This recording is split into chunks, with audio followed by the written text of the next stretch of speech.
As spectacular as the flag-raising was, most of Iwo Jima remained in Japanese hands. The worst was yet to come.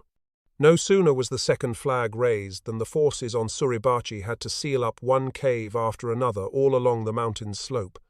The task was extremely dangerous and time-consuming. To Kuribayashi, the loss of Mount Suribachi in a few days was a bitter blow. He had hoped that his forces could hold out for at least 2 weeks. With the mountain in American hands, Kuribayashi knew he could expect the American offensive northward to gain momentum. Meanwhile, as the epic battle for Suribachi went on, the remaining Marines on Iwo were attacking northward toward the main Japanese defenses. At 8:30 on D+1, following the usual preliminary naval bombardment, the 26th and 27th Regiments attacked with the objective of reaching the D1 line. The Japanese hit the attackers with a withering mortar and artillery fire. A regimental combat team from the 27th with the 1st Battalion of the 26th moved to the open terrain west of the first airfield. Japanese pillboxes and landmines slowed the Marine advance. Karl Prohl has written, "There was no cover from enemy fire. Japanese deep in reinforced concrete pillboxes laid down interlocking bands of fire that cut whole companies to ribbons. Camouflage hid all the enemy installations. The high ground on every side was honeycombed with layer after layer of Japanese emplacements, blockhouses, dugouts and observation posts. Whenever the Marines made a move, the Japanese watched every step. After an all-day fight, the 27th had gained but 800 yards. In the center of the American line, the regimental combat team of the 23rd, along with the 2nd Battalion of the 24th, advanced on the airfield.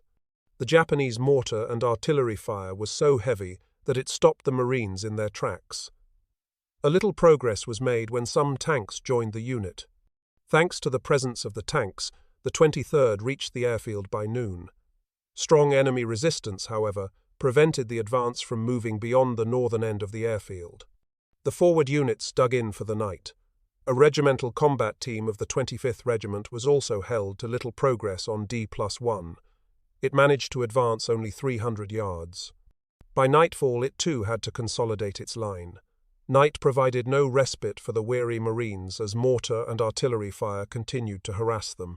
To add to their woes, the Japanese launched 2 counterattacks which the Americans managed to stop, but only with great loss of life. On D+2, the fierce fighting continued with gains registered in yards. The most significant gains were made whenever the Marines had tanks to support their attacks. The terrain north of the first airfield was exceptionally rugged. Japanese resistance was most severe here. The intricate web of minefields and pillboxes was especially deadly. Again, it was up to the flamethrowers to burn out the hidden enemy. The valor of some exceptional Marines sometimes meant the difference between advancing or not.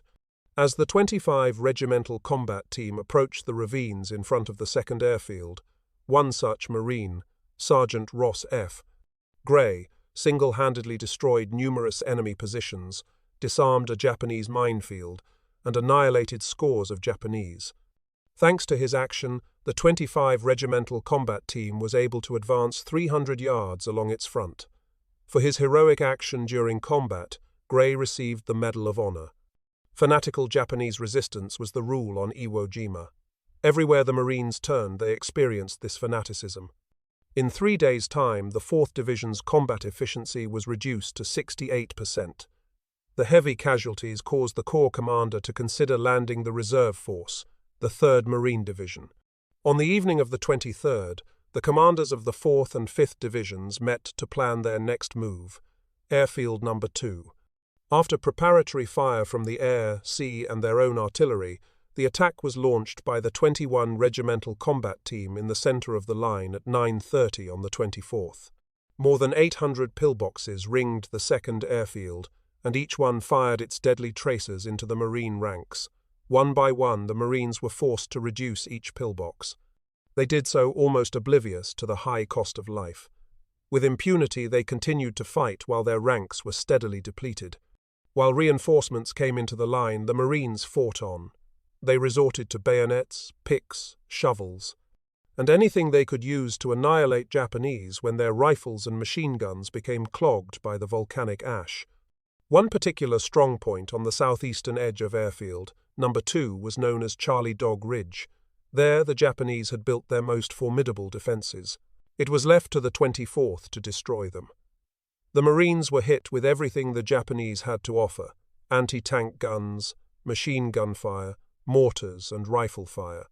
Shell for shell the Marines answered back at the ridge.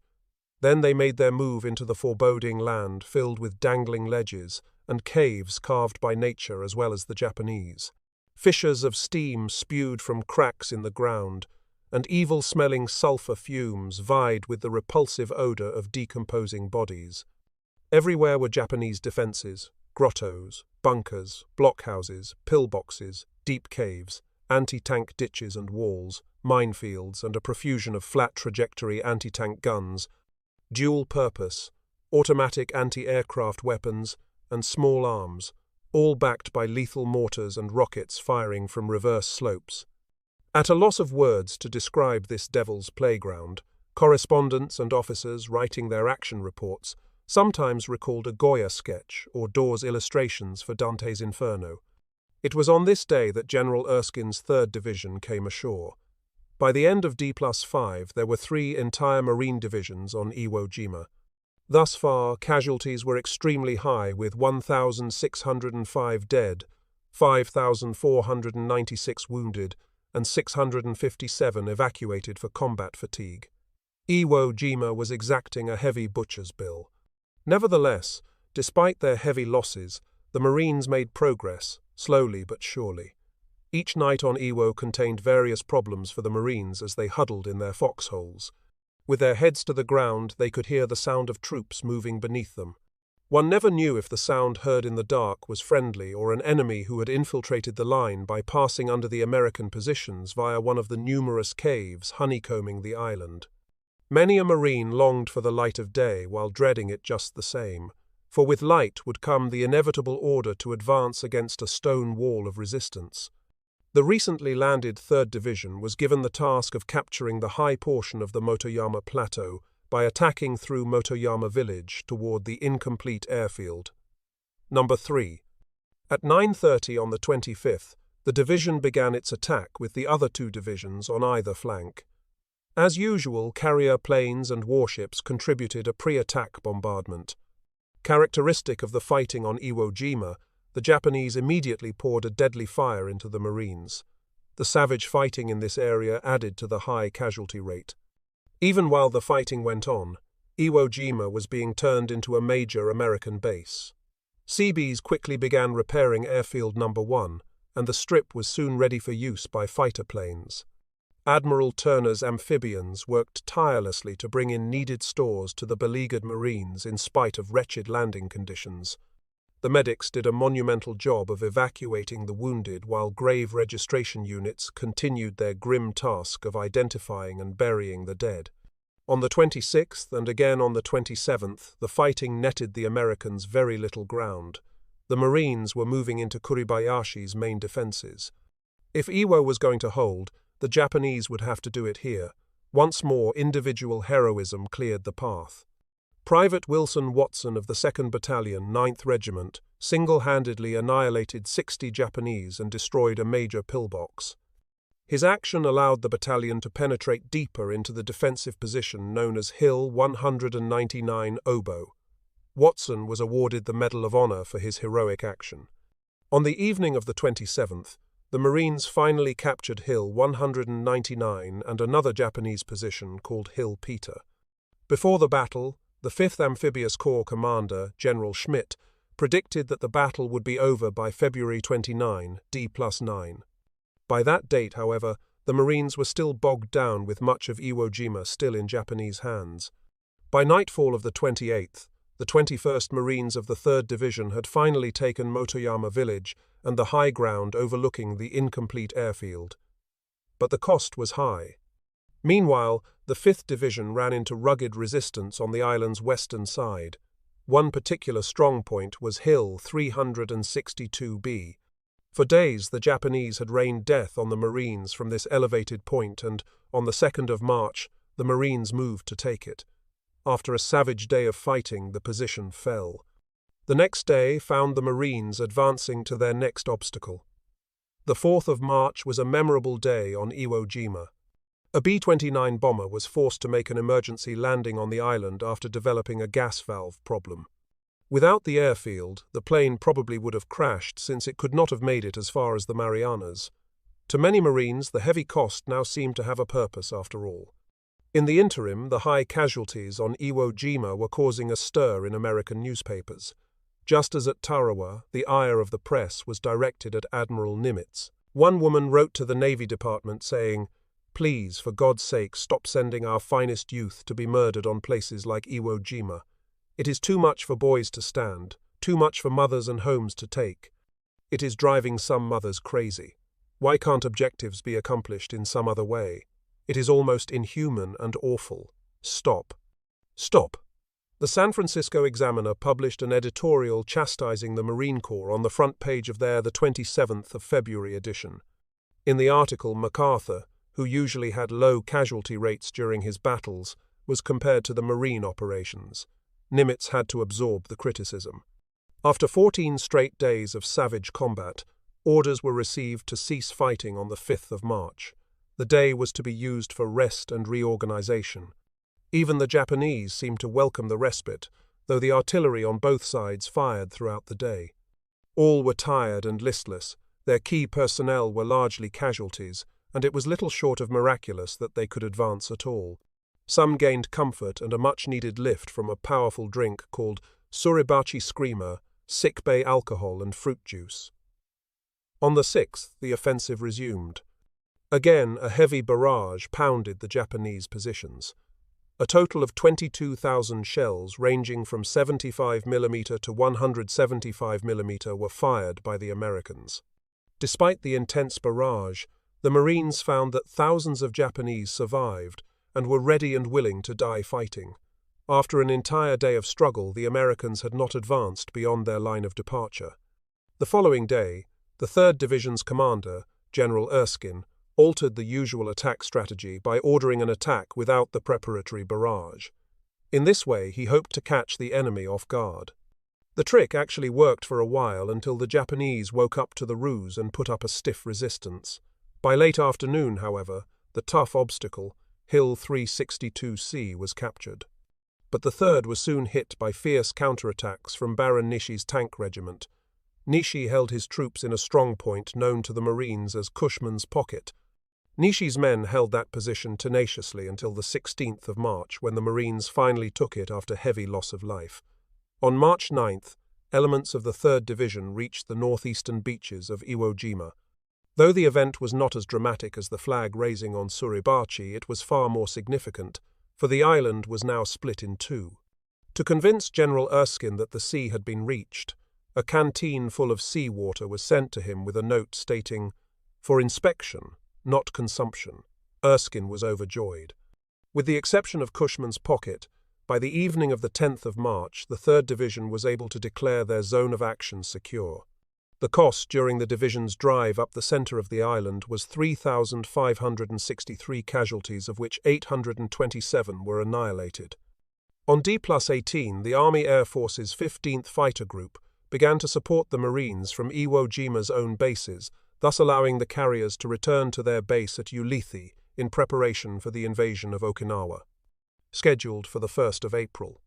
While the 3rd Division inched its way through the formidable defenses of the island's middle, the 5th Division struggled along the ridges and ravines on the western side of Iwo. Ferocity characterized the advance. A great deal of the division's advance was dependent on the 3rd's success in the center. Strong points blocked the 5th's way. One such strong point was Hill 362A.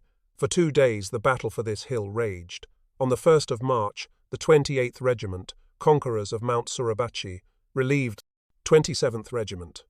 The 28th managed to make it to the crest of the hill, but when they arrived there, the Japanese raked them with machine gun fire from Nishi Ridge, the next ridge further north. As some companies cleared Hill 362A of snipers, the rest of the regiment maneuvered around the hill toward Nishi Ridge. Heavy Japanese fire quickly halted the advance. At evening, the Marines dug in for the night. As the 5th moved further north, their zone of action was enlarged thanks to Iwo's shape. General Rocky was forced to commit the 26th Regiment to fight to the right of the 28th. All throughout the day of the 2nd of March, the 28th inched closer to Nishi Ridge amid heavy Japanese opposition. On Saturday, the 3rd of March, the 5th Division had its most memorable day next to the flag raising on Suribachi. 5 of its men earned Congressional Medals of Honor for acts of bravery, thereby setting a record for the most Medals of Honor earned by any single division in one day. 3 of the medals were earned by the 26th Regiment, as this unit assisted the 3rd Division in its drive on Hill 362B. The other 2 were earned by the 28th Marines during their attack on Nishi Ridge. The latter fight was particularly brutal. Just as the Marines reached the crest of the hill, it went up in a sudden blinding flash. The entire hill shuddered. Men were thrown into the air. Those further away were stunned by the concussion. Dozens of Marines were buried in the crater while their comrades worked frantically to dig them out. Battle-hardened veterans vomited at the sight of their charred friends. Others walked away weeping at the sight. 43 Marines were annihilated in the blast, but by nightfall the ridge was completely in the hands of the 28th. There were few gains made on the 4th, but the casualties were still heavy. The Marines spent the 5th resting in preparation for a resumption of the advance the next day. On the morning of the 6th, the Marines launched the most intensive artillery barrage yet seen against Japanese positions on Iwo Jima. Still, when the barrage was ended, the Japanese resisted just as if it had never occurred. On the 7th of March, the 27th Marines were ordered to advance northeast. Again, the story was the same: fierce, fanatical resistance. Valor was common on Iwo Jima, such as that evidenced by the former All-American football player from Baylor University, Lieutenant Jack Lummus, served as an inspiration to his platoon. On the 8th of March, Lummus rallied his men during an attack against a Japanese strongpoint. An enemy grenade suddenly blew up directly in front of him, but, wounded only slightly, Lummus continued to lead his men forward. A second grenade shattered his shoulder, but he continued to urge his men forward. Then Lummus stepped on a mine. The explosion blew his legs off. Still alive, standing on the stumps, the lieutenant ordered his platoon forward. Jack Lummus died later in the day at a divisional field hospital, but his act of heroism spurred his men forward in the face of deadly opposition. It was men such as Lummus who made victory possible on this island of death. On the 9th, the 28th Regiment was able to advance a mere 40 yards. The 26th and 28th Regiments' gains were equally small. The next day, the 5th Division secured a line from the west coast to the ridges overlooking the east coast. The Japanese were squeezed into the area around Kitano Point, Iwo Jima's northern tip. During the division's drive, 4,292 casualties were incurred, of which 1,093 were annihilated. The deadly toll continued to mount. While the 3rd Division drove up the island's center with the 5th on its left, the 4th Division under General Gates was assigned the right side of the advance. Strong points like Hill 382, the amphitheater, Turkey, Nob, and the village of Minami fell within the division's area. Needless to say, the story was the same as it was for the other 2 divisions. Ferocity, savagery, and heavy casualties marked every step of the way. The Marines lumped the enemy's strongpoints together and gave them an appropriate name: the Meat Grinder. Hill 382 was 250 yards northeast of the 2nd Airfield. Typically, the Japanese had turned the hill into a veritable fortress. The hill was built to house artillery and anti-tank guns. Each gun emplacement was further protected by 10 or more mutually supporting machine gun emplacements, and the slopes and approaches to the hill were honeycombed with caves and tunnels, much like other similar areas on the island. Located 600 yards south of the hill was Turkey Nob. Southwest of this was a low depression shaped like a bowl, which was aptly dubbed the amphitheater. This area comprised Kuribayashi's major defensive position. The 4th Division began its attack on these positions on the 25th of February. The Marines were peppered with murderous machine gun fire, mortars and artillery every inch of the way. Having gained no ground on the 25th, the Marines dug in for the night. The next day they managed to advance 100 yards before machine gun fire and mortars halted the advance just short of Turkey Nob and the amphitheater. The fight for Hill 382 was equally brutal. Once more, the heroics of individuals spurred others on. Private First Class Douglas Jacobson acted like a man possessed. He picked up a bazooka dropped earlier by a comrade, stormed and destroyed 16 Japanese strongpoints, and annihilated 75 Japanese in the progress. Jacobson, too, earned the Medal of Honor. The Japanese continued to cling to the top of the hill, and on the 27th of February, the fighting developed into hand-to-hand combat, with the defenders vowing to hold onto the hill and the attackers swearing to capture it. Despite all American efforts, the Japanese held onto the summit. To the south of Hill 382, the battle for Turkey Knob and the amphitheatre continued unabated. The 28th of February saw a repeat of warfare of the day before. By late afternoon, the Marines had blasted the enemy positions with everything available. Planes dropped napalm, while artillery units pounded them with tons of shells. Still, the Japanese remained entrenched in their positions. By nightfall on the 28th, the Marines felt that some progress had been made. The Japanese on Hill 382 were outflanked, and the Marines were in positions to outflank the enemy in the amphitheatre. This would allow them to continue the drive up the east coast, but the Japanese remained entrenched in these positions. They had to be eliminated. On the 1st of March, the battle for Hill 382 continued. Having blasted the hilltop with everything imaginable, the Marines inched forward a yard at a time. At evening, the defenders still clung to Hill 382. The Marines called off the attack until the next day. Little progress was also made around the amphitheatre and Turkey Knob.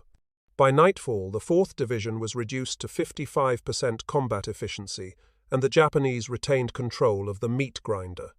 On the 2nd of March, the meat grinder received its newest victims.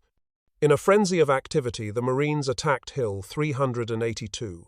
By mid-afternoon, they had reached the summit, but Japanese diehards led counterattacks from their intricate network of underground passageways. Each cave had to be located and sealed up individually. Because of the time-consuming job of mopping up Hill 382, the 4th Division could not claim its capture until the 3rd of March. The battle for Turkey Knob did not go well. All through the 3rd and 4th, the fight continued. On the 4th, both this position and the amphitheatre were completely surrounded, thus cutting the Japanese off completely. The meat grinder was finally eliminated, but the division had suffered 2,880 casualties in the process. On the 5th, the 4th Division enjoyed a well-deserved day of rest. The time was spent preparing for a resumption of the offensive. On the 6th of March, following a heavy preliminary barrage, the 23rd Regiment jumped off at 9 o'clock and advanced 350 yards. Two other regiments, the 24th and 25th, also swung into action. The former managed a meagre 250 yards, while the latter occupied itself in mopping up bypassed enemy positions. Casualties continued to mount steadily, however, reducing the 4th Division's combat efficiency to 40%. The night of March 6th brought another round of horror to the exhausted division as Japanese fanatics infiltrated the American positions. The slow and gory advance continued on the 7th and 8th, but the enemy's night infiltrations stepped up also. This presented a particular nightmare to the weary Marine who had spent all day in combat. One particular attack on the night of the 8th was led by Captain Inoue, who charged with over 1,000 troops. The next morning, 984 Japanese bodies were counted. American casualties were 90 dead and 257 wounded. On the 9th, the attack resumed and managed to make some small gains. Thanks to Captain Inoue's counterattack, many would-be defenders that might have slowed down the Marine advance lay dead on the field. The official Marine Corps monograph said of the attack, "It was now evident that the Japanese counterattack had marked the turning point in the battle." The next day, the 23rd Regiment reached the coast near Tachiwa Point. At the same time, the 25th eliminated the Turkey Knob salient.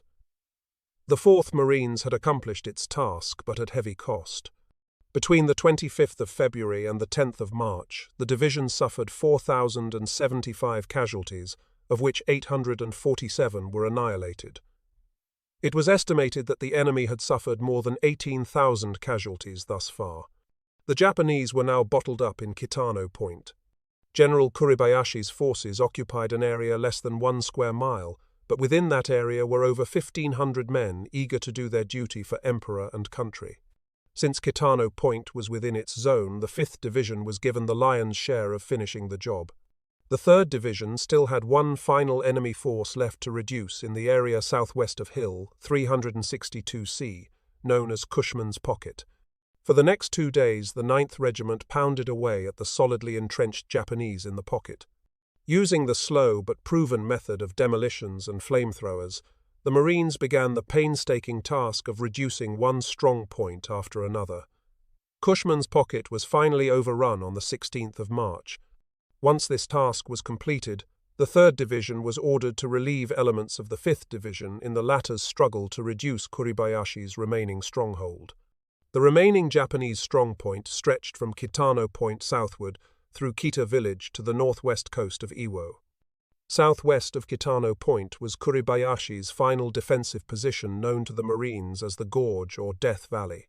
The 5th Division began its attack on the 11th of March. The gorge was approximately 700 yards long, from 200 to 500 yards wide, and honeycombed with caves.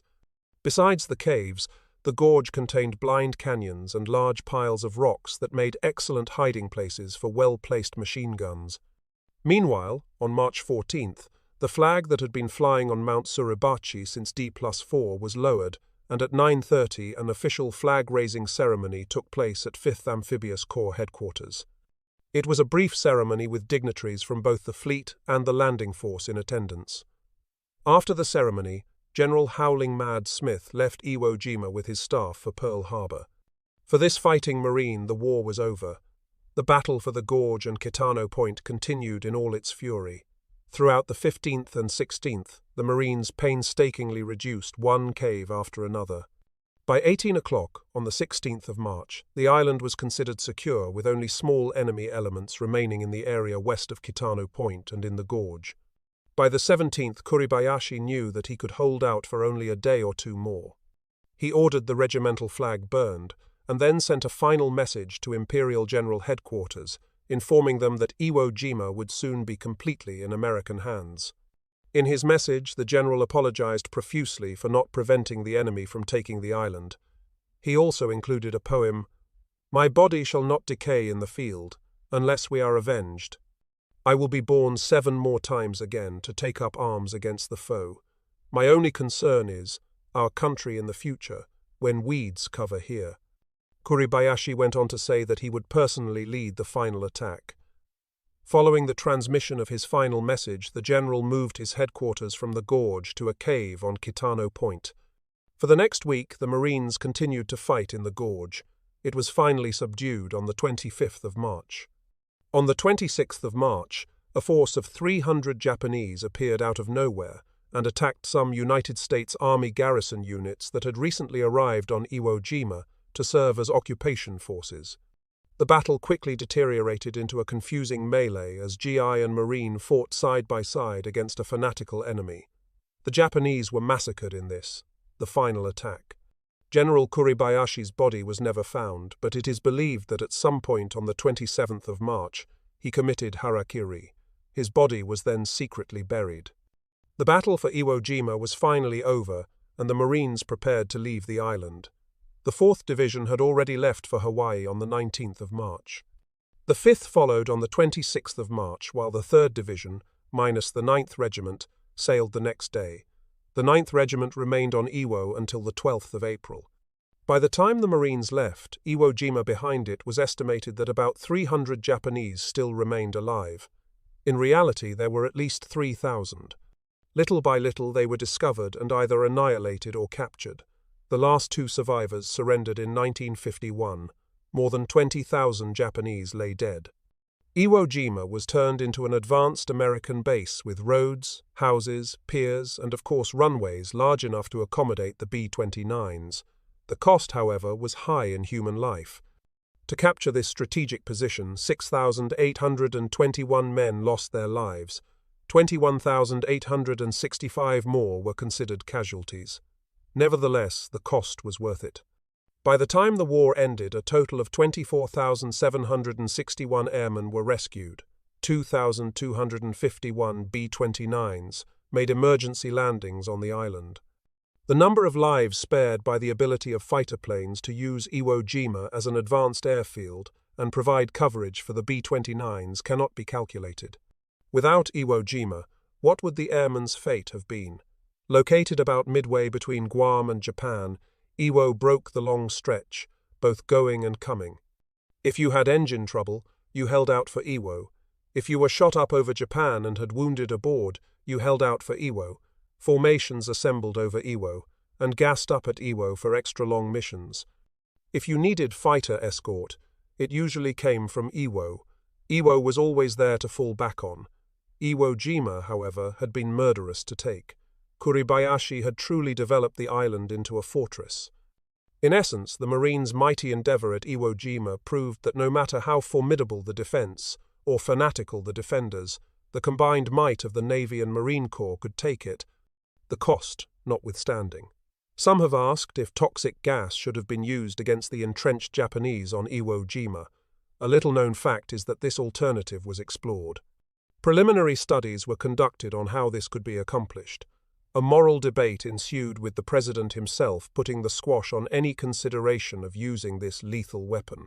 He said, "It has been and is the policy of this government to do everything in its power to outlaw the use of chemicals in warfare.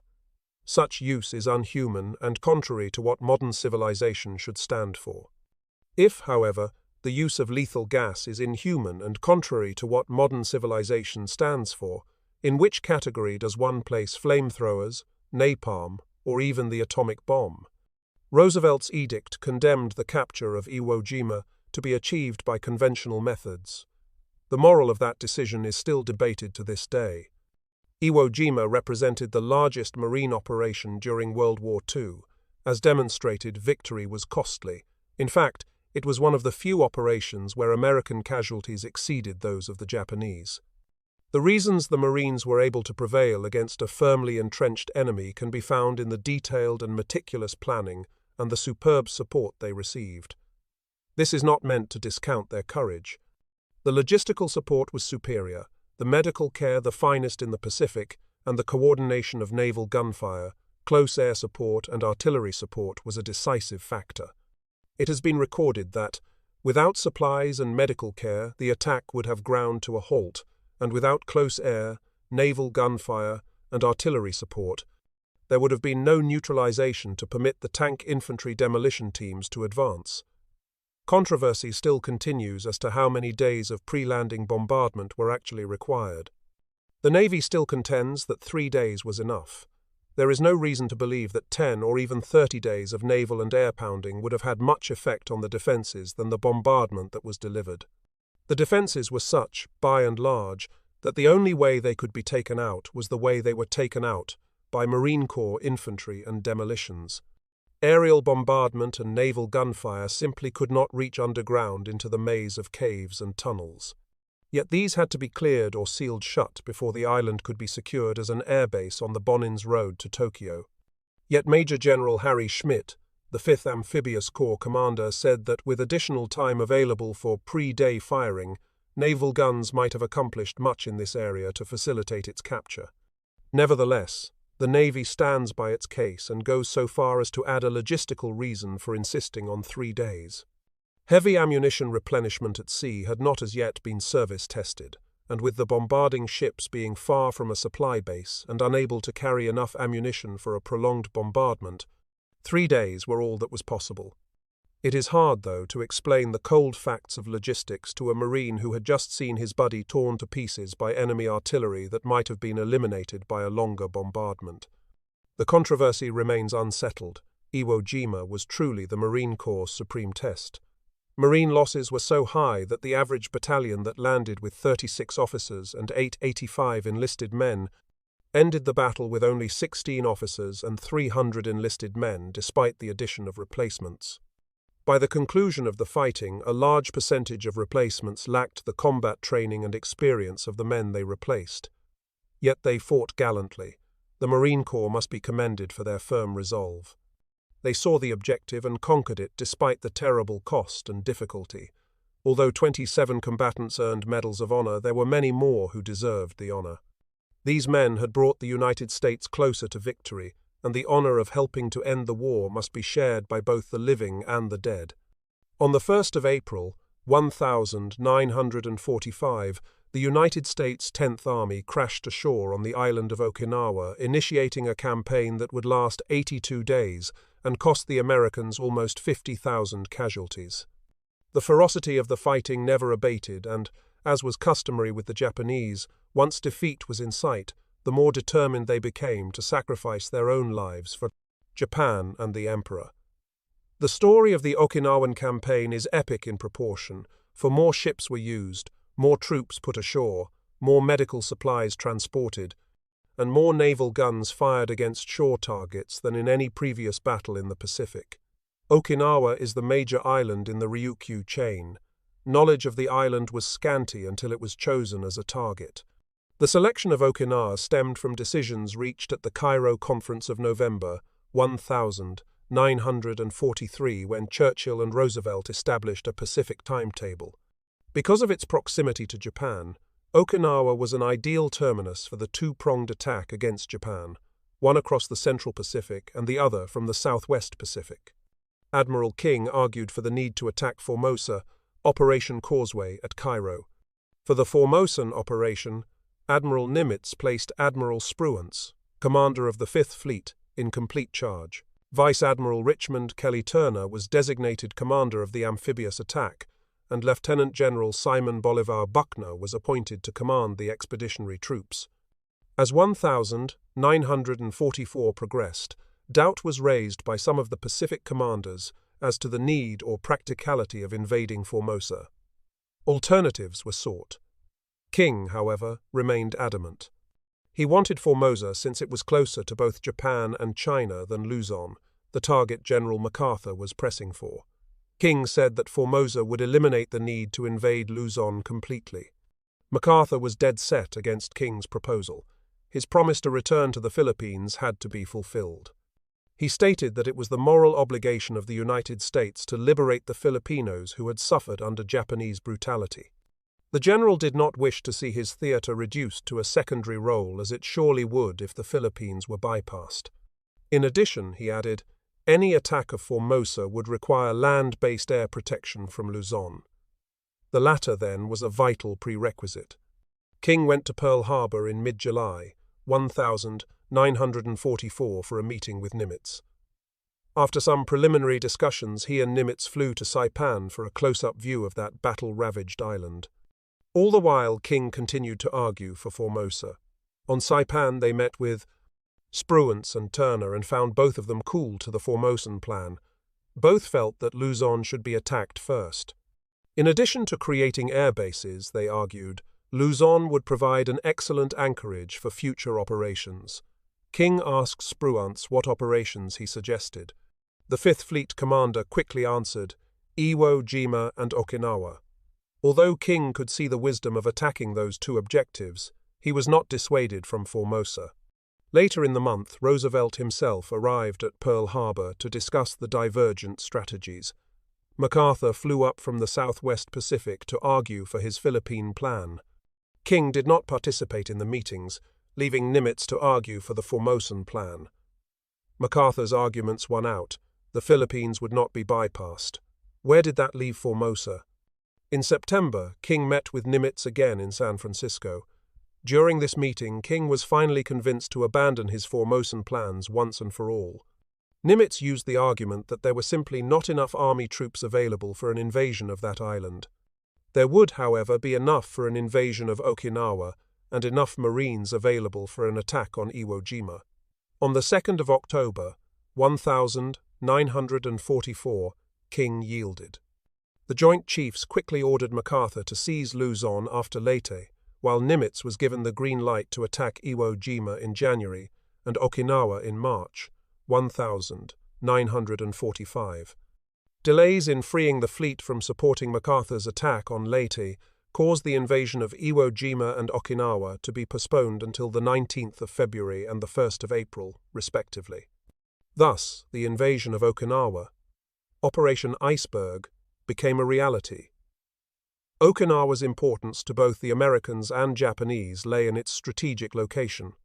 For the Americans, the capture of the island would provide them with an excellent base from which to stage the final attack on Japan itself. Kyushu, Japan's southernmost island, was a mere 350 miles from Okinawa. Being a rather large island, Okinawa possessed many air bases from which the Air Force could support both the invasion of Japan's main islands and the continued bombing offensive against its cities and strategical sites. Okinawa also contained 2 fleet anchorages large enough to support the Pacific Fleet. Okinawa itself is 60 miles long and 18 miles across at its widest point. The northern part of the island is heavily wooded and mountainous. Most of the population lives south of the Ishikawa Isthmus. From the isthmus to Naha, the terrain features steep cliffs, deep ravines, and rolling hills. The southernmost part of Okinawa is hilly and contains a 500-foot-high plateau. The island's coastline ranges from rocky shoreline in the north to raised beaches and sea cliffs in the south. Very few areas of the shoreline were suitable for large-scale amphibious operations. On the east coast, the largest beaches were on the Nakagusuku-1, while on the west coast, the most suitable invasion beaches lay between Zampa Misaki and the Oroku Peninsula. The area around Naha was the most heavily populated sector. A road network existed along the coast, and some good roads were found in the Naha area, but in the rest of the island there were very few roads. Those that did exist in the interior were no more than dirt tracks and trails that turned into quagmires during heavy rains. Okinawa's climate is tropical with periodic rainfall, the heaviest of which falls from July through November. The natives were culturally closer to China than Japan, but over the years the Okinawans diffused both Chinese and Japanese cultural traits and developed a cultural pattern unique to themselves. Okinawa was a backwash of the war until April 1944, when the Japanese 32nd Army was activated there with the responsibility of defending the Ryukyus. After one American victory after another, Imperial General Headquarters realized that Japan's interior defenses needed strengthening. In August 1944, Lieutenant General Mitsuri Ushijima was appointed commander of the 32nd Army. As his chief of staff, he chose Major General Isamu Cho, one of Japan's most competent officers. Both of these men were saddled with the awesome task of preparing to prevent the inevitable invasion of Japan's doorstep. Ushijima was well known for his integrity, character, and competence, and was a man who inspired loyalty. Cho had a reputation for aggressiveness and exactitude. He drove himself and his men hard. Ushijima needed men for his garrison, but finding them was extremely difficult since most combat-effective troops were being dispatched to the Philippines at that time. Gradually, however, through late 1944 and into 1945, a steady stream of troops began arriving on Okinawa from Manchuria. With the situation in the Philippines rapidly approaching the critical point, Imperial Headquarters diverted all remaining reinforcements and desperately needed supplies to Okinawa. Because of this, the 32nd Army thus possessed a heavier concentration of artillery under a single command than had been available to any other Japanese organization in the Pacific at any time. In addition to this impressive force of artillery, by the time the Americans landed, Ushijima could boast of more than 100,000 troops made up of 67,000 regular army troops, 9,000 naval personnel, and about 24,000 native Okinawans, who had established a home guard called the Buertai. Ushijima followed the battles raging on Japan's island possessions with intense interest. He saw that from the pattern of Allied attack operations, no longer could the Japanese hope to stop the invaders at the beaches. Naval gunfire was just too powerful and would knock out most shore defenses with ease. Defensive positions established in the interior were the only way to stop the invaders. With this in mind, Ushijima laid down his plans. In situations where island garrisons cannot expect reinforcements of troops from rear echelons, but must carry on the battle themselves from start to finish, they should exhaust every means for securing a favorable outcome, disrupting the enemy's plans by inflicting maximum losses on him, and even when the situation is hopeless, holding out in strong positions for as long as possible. The general's staff devised a battle slogan to help raise the morale of the troops. One plane for one warship, one boat for one ship, one man for 10 of the enemy, or one tank. Ushijima cautioned his troops against opening fire prematurely. General Cho was a long-time advocate of defense in depth and took it upon himself to order the construction of strong underground and cave fortifications. Okinawa's topography was ideally suited for this, and Cho took advantage of it to make each gun position mutually supportive with others. Utilizing what nature gave and modifying it somewhat, the Japanese effectively made Okinawa into an impregnable fortress. There was not one defensive trap untried. Reverse as well as forward slopes of hills were fortified. Cave mouths bristled with artillery. Mortars and automatic weapons were situated everywhere. The natural caves and tombs of Okinawa fit right in with the defensive plans. With little modification, they were transformed into mini-fortresses. Many of the caves were connected by tunnels which allowed the static Japanese defenders mobility. Okinawa was eventually turned into a stronger fortress than Iwo Jima. From his command post in Shuri, Ushijima oversaw the mammoth preparations. Obviously, because of the sheer size of the island and the number of men available, the general was limited as to where he could position his strongest defenses. He realized that he would have to concede much of Okinawa in order to concentrate his main strength in one sector. The primary defensive sector he developed ran along a line north of Naha, Yonabaru, and Shuri. Any landings north of that line would be unopposed, south of that would be another matter. The main defensive area was the Shuri area, where nature had provided the Japanese with numerous natural barriers. Ushijima expected the American landing to take place on Okinawa's southeastern beaches off Minatoga. Because of this, he positioned the bulk of his artillery in that sector and along the Chinan Peninsula. Believing that the Americans were least likely to land across the Hagushi beaches on the island's western sector, Ushijima left only one regiment to guard that area with orders to fight a delaying action only and, after destroying the Yontan and Kadena airfields, then withdraw to the Shuri line. If the Americans landed off Minatoga, then they would be struck hard before reaching the Shuri line. At Shuri, the Japanese had shrewdly and industriously constructed a stronghold centered inside a series of ever-diminishing concentric rings, each of which bristled with well-dug-in, expertly sighted weapons. No matter what beaches the Americans landed on, the Japanese planned to fight a delaying action with the intent of luring the invaders into the death trap at Shuri. The area north of the Ishikawa Isthmus was assigned to troops under the command of Colonel Takehiko Udo. His job was to defend the Motobu Peninsula and Lashima. Udo's orders were to destroy the airstrip on the island of Lashima before it fell into enemy hands.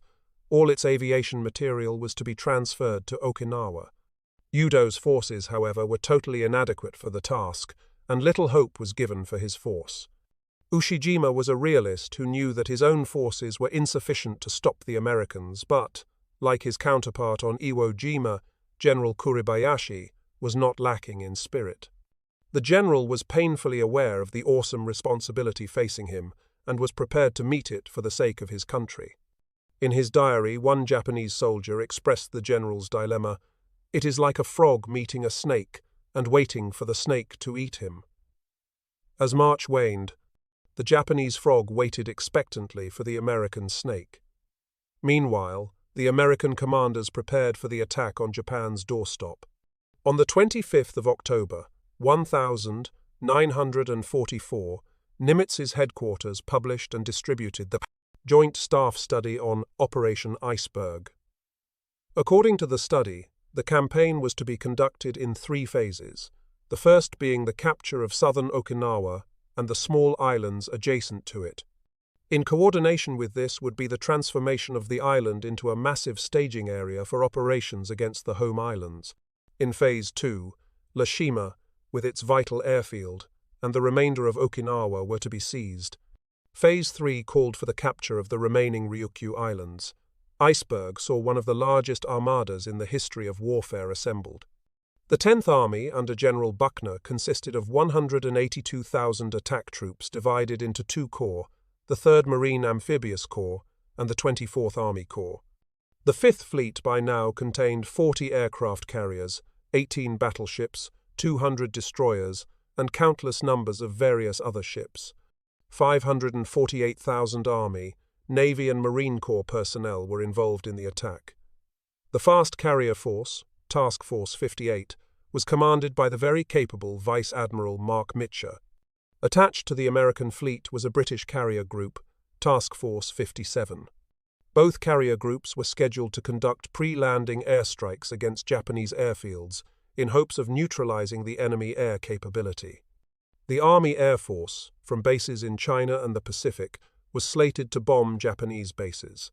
Admiral Turner, who was culminating a career as an amphibious commander from the dark days at Guadalcanal, through the Gilberts and Marshalls to the Marianas and Iwo Jima, played an integral part in the Okinawan attack. Never before had he been called on to support such large numbers as here. The attack forces themselves were divided into a northern and a southern attack force. The northern one, Task Force 53, under Rear Admiral Lawrence Reifsnyder, had the responsibility for landing the 3rd Amphibious Corps commanded by Marine Major General Roy Geiger. The Marine Force comprised the 1st and 6th Marine Divisions. The Southern Attack Force under Rear Admiral John Hall, Jr. contained Major General John Hodges' 24th Corps made up of the 7th and 96th Infantry Divisions. In addition to these two, there were 3 other attack groups, a Western Island Attack Group, a Demonstration Group, and the Floating Reserve Group. Attached to the 10th Army was the Tactical Air Force, 10th Army, which had the vital task of providing land-based air support for the troops once its squadrons were established ashore. Turner estimated that the enemy air force would strike back in force against the American invasion. At the same time, he feared an enemy submarine and surface fleet attack. Because of this, in conjunction with the 10th Army planners, Turner drew up Plan Fox, calling for an attack landing on Okinawa's west coast at beaches both north and south of Hagushi.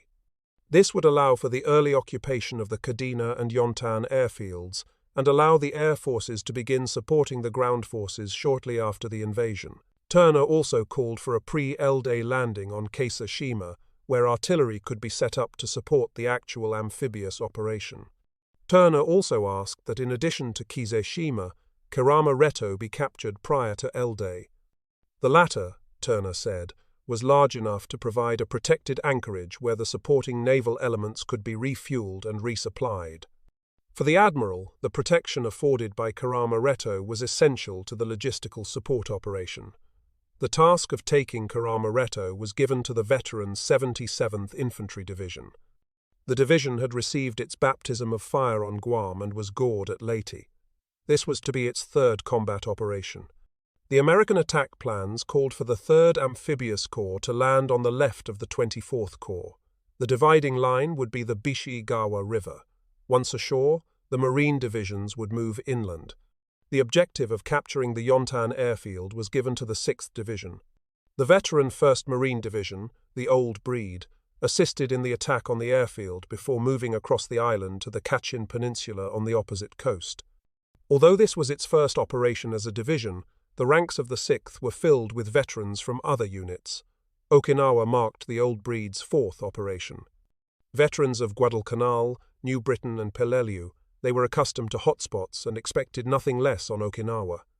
To the right of the Marines was the Army's 7th Infantry Division, veterans of Attu, Kwajalein and Leyte. The 96th Division on the far right had also fought on Leyte. Okinawa was its second attack. The 7th Division was given the task of seizing Kadena Airfield before moving across the island to the east coast. The 96th, meanwhile, would capture the high ground around the beaches and then proceed southward to capture the bridges near Chatan.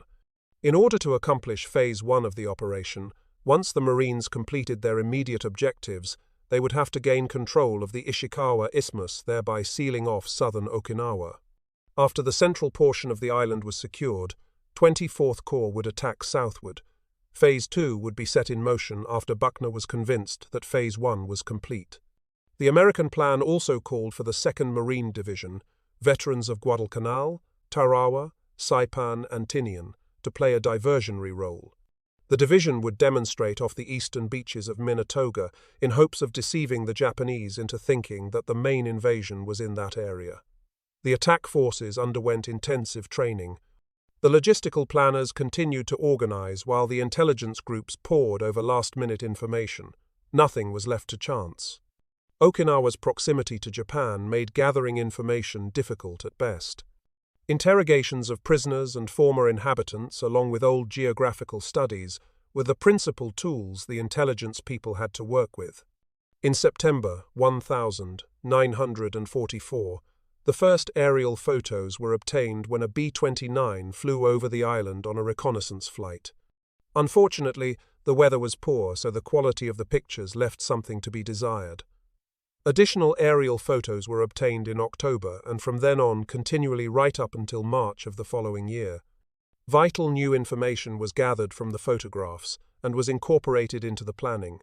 Intelligence correctly estimated the Japanese intention to organize their main defensive stand on the southern third of Okinawa, and that this defense would be in depth. The intelligence sources were capable of mounting heavy and multiple air attacks against the invasion forces.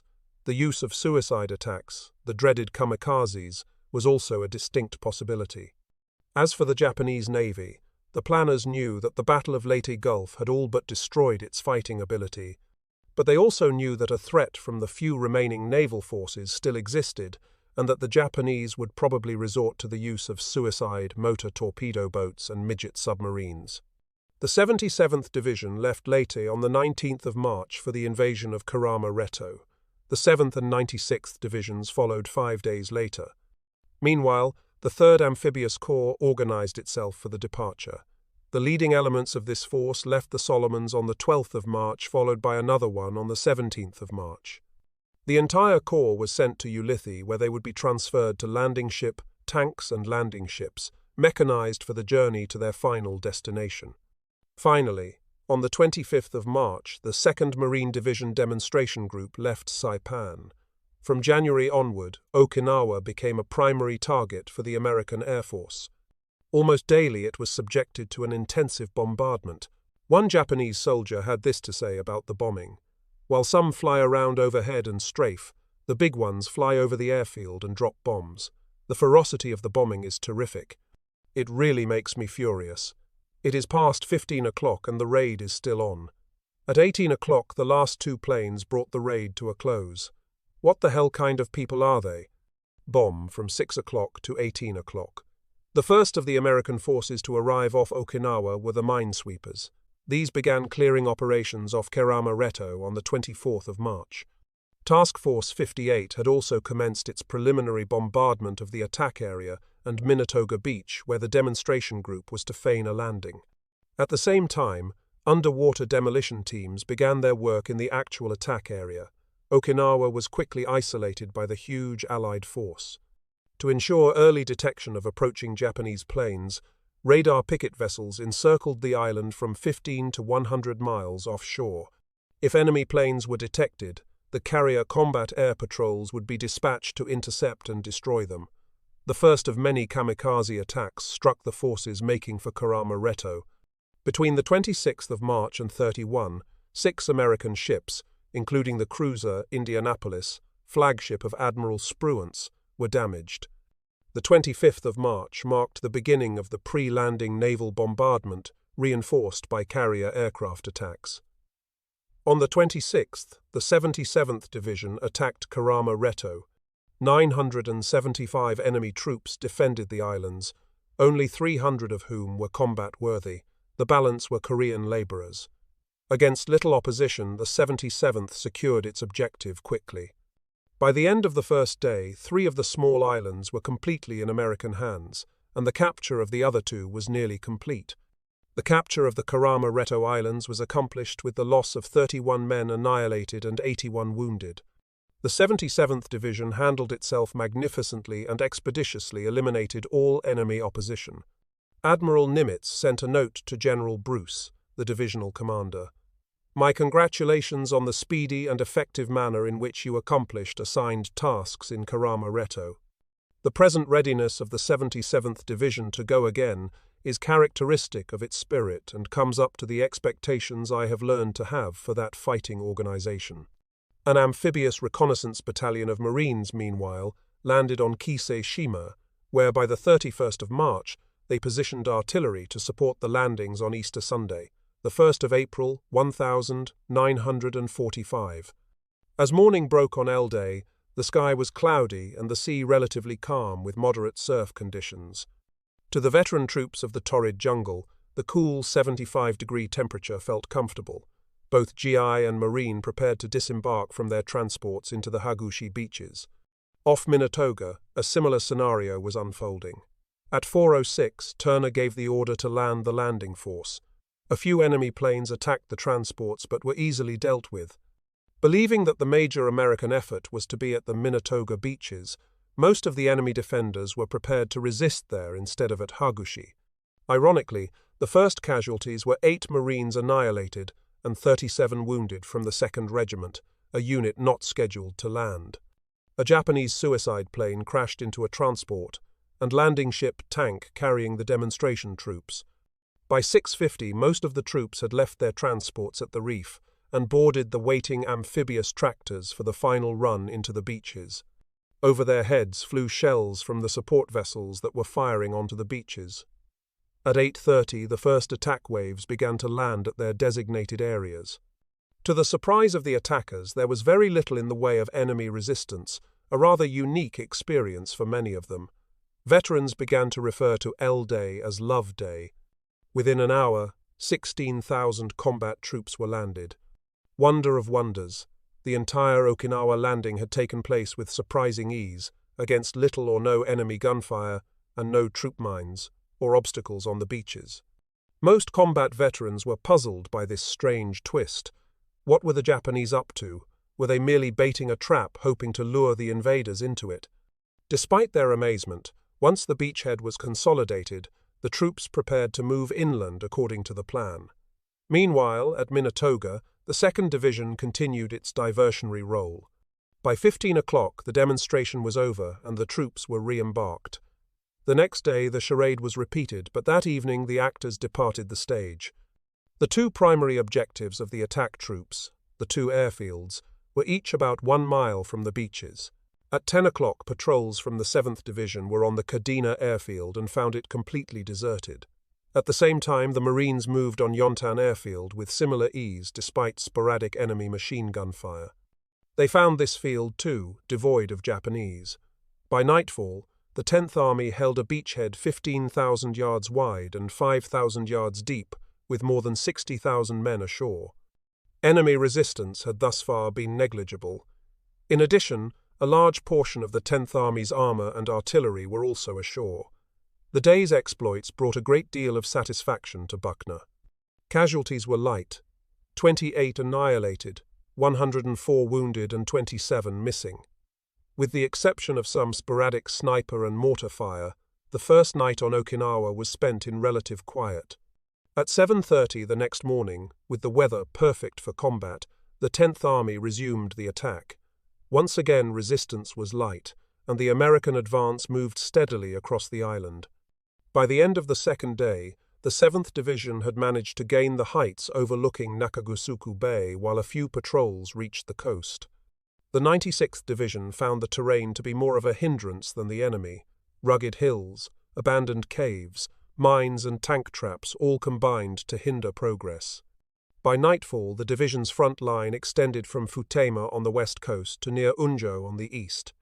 Commenting on the conduct of the marine operations for the first 2 days, Buckner signaled General Geiger, "I congratulate you and your command on a splendidly executed landing and substantial gains in enemy territory. I have full confidence that your fighting Marines will meet every requirement of this campaign with characteristic courage, spirit, and efficiency." The virtually unopposed landings did not exactly work in favor of the Americans, for they presented a logistical problem for the amphibious forces supporting the attack. The logistical plan called for a steady build-up of the beachhead for a subsequent slow advance against heavy resistance. Thanks to the light resistance encountered, however, the small craft originally assigned to move cargo were diverted for ferrying in more troops who were not scheduled to land until the 3rd of April. The result was a delay in the unloading of supplies. Nevertheless, with a superhuman effort, the amphibians did manage to accomplish their task. The end of L+1 found Okinawa cut in twain by the advancing Americans, but the quiet was ominous. On the 3rd, the two corps continued to advance. The 7th Division advanced into the Awashi Peninsula while the 96th drove further south. Shortly thereafter, the 96th met its first real opposition. As their advance moved steadily forward, the volume of enemy fire increased, causing the attackers to reflect upon what lay ahead. Meanwhile, the Marines were at the base of the Ishikawa Isthmus, a position they had not planned to reach until L+12. Buckner gave Geiger the green light to accomplish Phase 2 of Iceberg, the capture of northern Okinawa, even though Phase 1 was not yet accomplished. In the next 10 days, the 6th Marine Division gained more than 25 miles and reached the mouth of the Motobu Peninsula, while the 22nd Regiment advanced to Hido Misaki, Okinawa's northernmost point. Once that was reached, the Marines were free to concentrate on their main objective, JThe on the Motobu Peninsula, the main Japanese center of resistance in that sector. JThe was under the command of Colonel Udo. This strong point, a mountainous bastion, rose more than 1,500 feet above sea level. The ground approaching it was favorable for defense, and Udo had organized the mountain into a superb defensive position. The Marines cautiously approached the most difficult position yet encountered. The enemy defenders were waiting with all their defensive skills to stop the American advance cold. Using every trick in the book, the Japanese lured the Marines into death traps. Snipers had a field day as they fired from high points into the ranks of the attackers. Udo's force was comprised of 1,500 determined fighters made up of infantry, machine gun units, and light and medium artillery groups. The latter consisted of 75mm and 150mm guns, along with two 6-inch naval guns. The Marine attack on JThe began on the 14th of April with a strike to the east of the position toward the west coast at Toguchi. Here, the Marines managed to capture a 700-foot-high ridge. From their elevated positions, the Japanese poured heavy fire at the Marines, but the dauntless troops continued to advance, disregarding the danger. Meanwhile, two Marine battalions approached JThe from the north and managed to capture two high hills overlooking the Itomi Manor Road. At this point, JThe was surrounded, but the Japanese retained control of the high ground. Throughout the next day, the Marines carried out small unit actions against enemy strongpoints. By the 16th, the Marines were ready to make their final attack against the bastion. The ferocious fighting, in many cases hand-to-hand, had resulted in high casualties. Over 1,100 Japanese dead were counted. The fight on the 16th was bitter, but by late afternoon the Marines managed to gain the crest of the hill. Around 1830 the Japanese counterattacked but were repulsed with heavy losses. Although his force was all but destroyed by now, the indomitable Colonel Udo ordered the remnants to conduct guerrilla attacks. Following their success at JThe, the Marines continued on to Motobu's northern sector, which they cleared on the 19th. By the 20th, Japanese resistance on the peninsula had ceased to exist. In just 14 days, the 6th Marine Division covered a distance of 55 miles. In the process, they lost 207 men annihilated and 757 wounded. 6 were classified as missing. The cost to the enemy was over 2,000 dead. Phase 2 was complete, but Phase 1 was experiencing difficulty. While the 6th drove north, the Old Breed advanced across the island's center, down the Kachin Peninsula, and on April 6 managed to take the small island of Yabuchi Shima at the tip of the peninsula. Meanwhile, the 24th Corps moved further south and reached the L+10 line 6 days earlier than anticipated. On the 6th, the Corps commander, General Hodge, began to notice stiffer opposition as his troops approached the Shuri area. Once his forces started to move through Machinto, Kakaze, and Suwa, the resistance deepened. It quickly became obvious that a long, drawn-out campaign was in the offing. Admiral Turner, meanwhile, decided that the capture of the islands flanking Okinawa would be necessary to ensure the safety of the American forces and facilitate the amphibious support. Tsugen Shima, at the entrance of Nakagusuku-1, was attacked on the 10th of April by the 27th Division, veterans of Meikin and Saipan. Ishima was secured between the 16th and 21st by elements of the 77th Division. The seizure of Tsugen Shima opened up the approaches to Nakagusuku-1 and ensured that 24th Corps units would be able to receive supplies from both east and west coast beaches. The capture of Tsuganshima, however, was no easy venture. After a day and a half of fighting against determined enemy resistance, the 27th did manage to take the objective. Their cost was 11 dead and 80 wounded. 234 Japanese bodies were found. Iwo Jima, on the other hand, was a far costlier battle. It was much larger than Tsuganshima, and its topography was ideal for airfield development.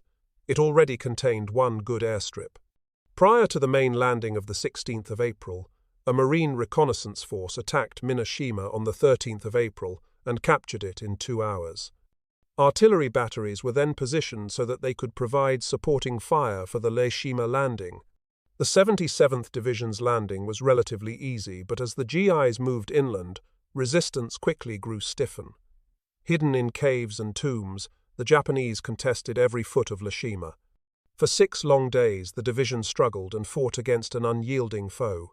With the Japanese having the advantage of high ground, the GIs were forced to battle uphill, exposed to the withering enemy fire.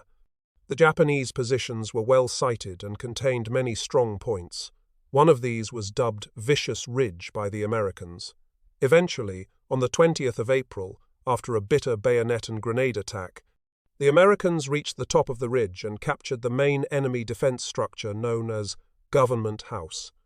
The following day, the island was declared secure, but the price had been heavy. 239 men annihilated, 879 wounded and 19 missing. Japanese losses were 4,706 annihilated and 149 captured. One of the American dead on Iwo was the famous war correspondent Ernie Pyle, who had come from Europe to observe what combat was like in the Pacific. Pyle was annihilated by a Japanese machine gunner while on his way to the front. From his position on LST 821 off the beach, a young radio operator, Merle Owen, could see the blockhouse near where Pyle perished. When the news made its way through the American lines, Owen said that everyone was deeply saddened. The sailors and GIs all felt that they had lost a good friend in Ernie Pyle. The official history of the 77th Division has this to say of the battle on Iwo. Although overshadowed by the larger campaign on Okinawa, Iwo was an important battle in its own right. The airfield captured here was quickly developed into a huge B-29 bomber base from which American planes blasted Japan and swept the China Sea. Back on the 6th of April, meanwhile, the Japanese mounted what turned out to be their only naval surface threat of the Okinawan campaign. The mammoth battleship Yamato, former flagship of the great Admiral Yamamoto, was sent on a suicide mission. The objective of the Yamato's sortie was for the battleship, escorted by a force of 1 light cruiser and 8 destroyers, to assist the Kamikaze attacks against the Americans in the Higuchi beach area. The Yamato carried only enough fuel for a one-way mission. Once it reached the beach area, the Yamato's orders called for it to shell the landing area with its huge 18-inch guns. En route to Okinawa, the Japanese ships were discovered by American aircraft. Planes from the carriers of Task Force 58 were quickly dispatched. The Yamato took a total of 5 bombs and 10 torpedoes before sinking.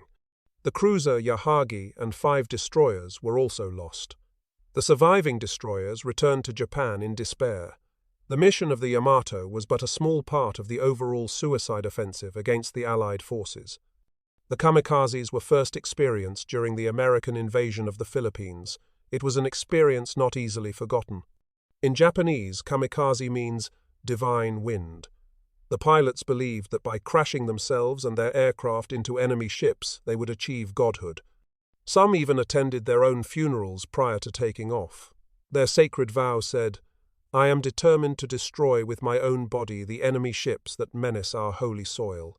I shall strike without returning." The kamikaze effort represented a desperate bid by the Japanese to stop the Americans. 1,815 planes were assigned to the Special Attack Force. By the 6th of April, the commander of the Japanese Combined Fleet, Admiral Toyoda, was ready to launch the first, often major kamikaze flights, the last of which ended in June. A total of 1,416 sorties were flown, and by the time the last kamikaze attack was over, the damage inflicted was enormous. 28 ships were sunk, and 225 damaged by Japanese air action during the campaign. Destroyers sustained more hits than any other class of ships. Battleships, cruisers, and carriers also were among those struck, some of the big naval ships suffering heavy damage with great loss of life. The radar picket ships, made up principally of destroyers and destroyer escorts, suffered proportionately greater losses than any other part of the fleet. The reason for the heavy toll of the picket ships was understandable. They were usually the first American ships sighted by the kamikaze pilots. Impatient, the Japanese attacked the first ships they saw instead of continuing on to the beaches. Had they managed to reach the beaches in force, the result might have been disastrous. From the deck of his LST-821 radioman, Owen experienced the kamikaze menace firsthand. Almost every night the alarm sounded throughout the fleet. Transports, landing ship, tanks and other ships quickly weighed anchor in a hurry and moved out to gain room to maneuver. Many times it was a false alarm, but often it was for real. Individual kamikazes or formations of them would arrive over the landing areas and begin firing on their targets. Every anti-aircraft gun in the fleet seemed to be firing at once. My own ship was never hit, but we were attacked and managed to bring down a few of the enemy. I did, however, see other landing ship, tanks and a few cargo ships take hits. On one occasion a hospital ship was hit, even though it was clearly marked with a big red cross. By the 7th of April it was clear to everyone in the 24th Corps that the days of the fast-moving advances were over. The further south they moved, the stiffer the opposition grew. The 96th Division attacked a Japanese strongpoint on Kajuzu Ridge, and even though they were aided by the large guns of the battleship New York, the troops made only minor gains. Progress ground to a halt. Lashed by torrential rains on the 8th and 9th, the 96th continued to push against the ridge, but the heavy enemy fire and counterattacks forced the GIs to fall back to their jumping-off point. On the 10th, despite a half-hour bombardment by ships and artillery, the division managed to gain only 300 yards. Over the next few days, heavy Japanese counterattacks were repulsed, but only with the greatest effort. On the 13th and 14th alone, 1,584 Japanese troops were annihilated and only 4 captured. The counterattacks proved to be wasteful in terms of Japanese dead. To the men of the 24th Corps, the Shuri stronghold began to resemble an impregnable fortress. If the Shuri stronghold was to be taken, additional artillery and troops were needed. Between the 9th and 12th, artillery from the 3rd Amphibious Corps and the 1st Marine Division were moved to the Shuri area. At the same time, the 2070 Infantry Division was brought into line. On the 12th of April, the soldiers, sailors, and Marines heard of the death of President Franklin D. Roosevelt. Men reacted to the news in various ways. It was amazing and very striking how the men reacted. We held services, but services did not seem enough. The men were peculiarly sober and quiet all that day and the next. Plainly, each of them was carrying an intimate sorrow of the deepest kind, for they paid it their highest tribute, the tribute of being unwilling to talk about, of leaving how they felt unsaid. General Hodge called for 24th Corps to make a 3-division attack against the Shuri defenses on the 19th of April.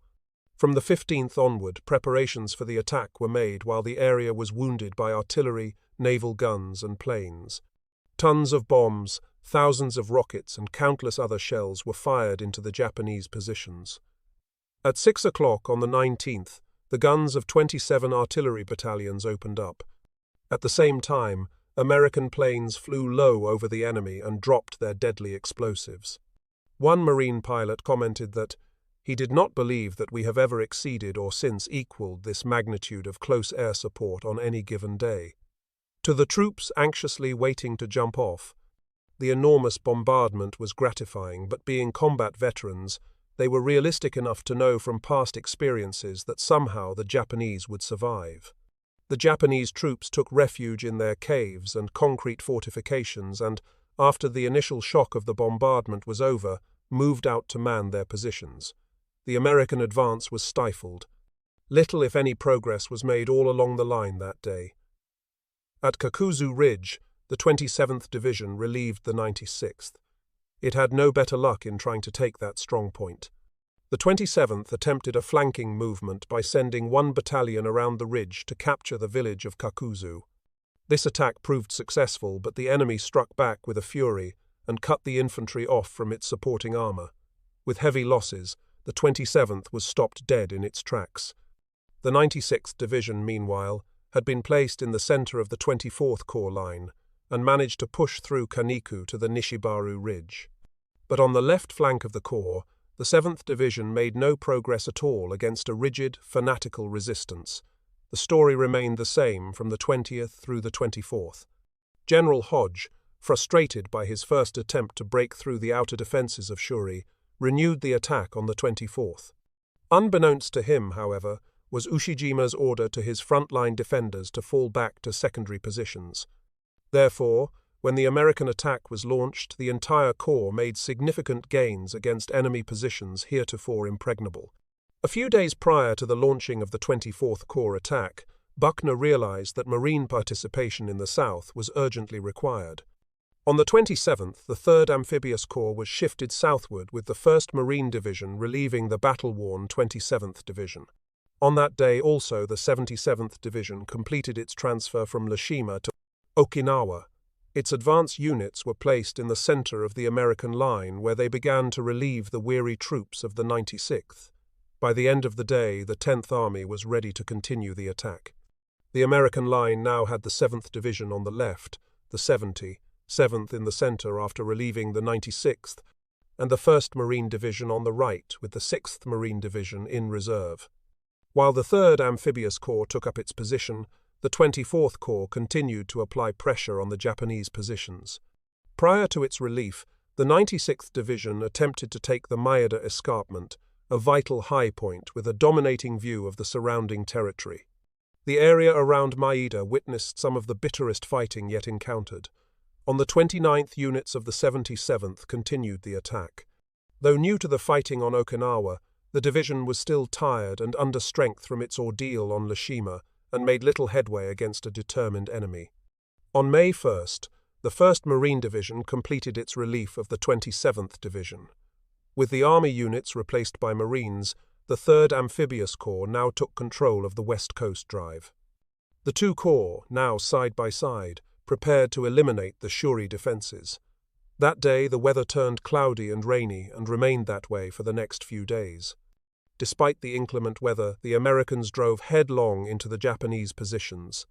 Gains were measured in yards and casualties were high. By evening of the 2nd, after only 2 days of fighting, the 1st Marine Division had suffered 54 annihilated, 233 wounded and 33 missing. The 7th Division registered no gains. Ushijima's defensive positions were proving a tough nut to crack.